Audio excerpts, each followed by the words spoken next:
Сәлем достар, баршаңызға менің каналыма қош келіпсіздер. Сіздермен мен Райхан. Бүгін мен сіздерде соңғы кезде хит болып жүрген хит салаттың рецептісімен бөлісемін. Жасалу жолы өте оңай, не бары 5 минутта дайындалады. Жаңа жылдық болсын, қандай мереке болсын, дастарханыңыздың көркін ашады. Сізге жасап көруге кеңес беремін. Менің каналыма тіркелуді ұмытпаңыз, видеоны соңына дейін қараңыз. Ең алдымен ыдысымызға 3 жұмыртқамызды шағып аламыз.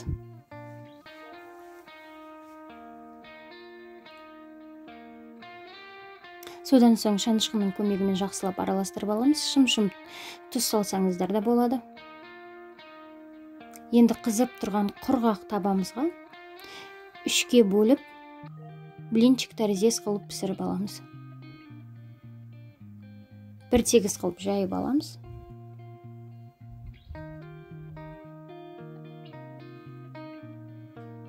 Екі жағын қызартып пісіріп аламыз.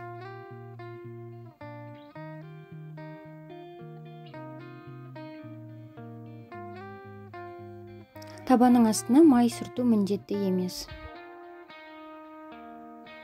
Толықтай пісіріп болғанымыздан соң, видеода көрсетілгенде ортасынан теңде 2-ге бөліп, содан соң бір жартысын тағы 2-ге бөліп аласыздар да.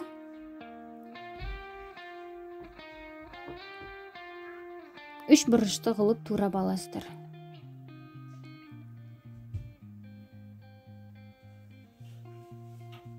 Барлығын осылай 3 бұрышты қылып турап аласыздар, себебі бір келкі шыққанда әдемі болып көрінеді.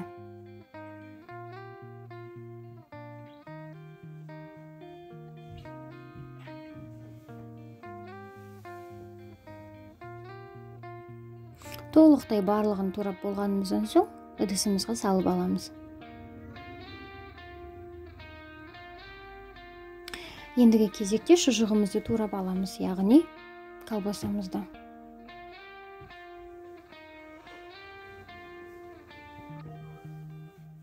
Видеода көрсетілгенде ортасына 2-ге бөліп, 3 бұрыш тәріздес қылып кесіп аламыз барлығын.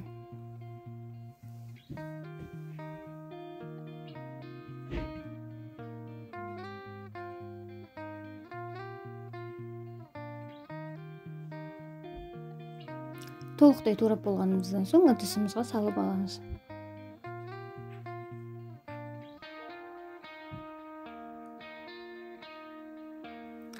Енді ірімшігімізді тураймыз, яғни сырымызды міндетті түрде қатты болуы қажет. Ірімшігімізді де 3 бұрыш тәріздес қылып турап аламыз. Видеода көрсетілгендей турап шығасыздар.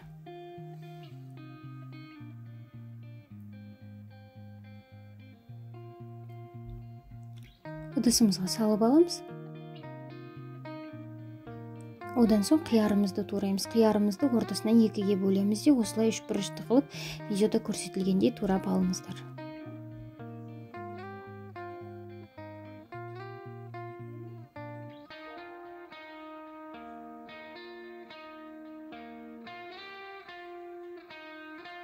Ыдысымызға салып аламыз да, енді қызанағымызды, яғни помидорымызды турап аламыз. 4-ге бөліп аламыз да, ортасын міндетті түрде алып тастайсыздар. Помидорымызды, яғни қызанағымызды да осылай лажы барынша 3 бұрышты қылып турап аламыз. Егер үлкенірек болсын десеңіздер, 2-ге бөліп турасаңыздар да болады. Ыдысымызға салып аламыз. Одан соң осындай чечилімізді ашып-ашып шаш сияқты қылып ажыратып аламыз. Бұл әдемілік үшін, дәмі де өте ерекше болып шығады. Мінекей осылай болып шықты. Енді майонезімізді салып, көп салсаңыздар да, аз салсаңыздар да болады, өз қалауларыңызға қарай. Жақсылап араластырып, кішкене тұз себуді ұмытпаңыздар.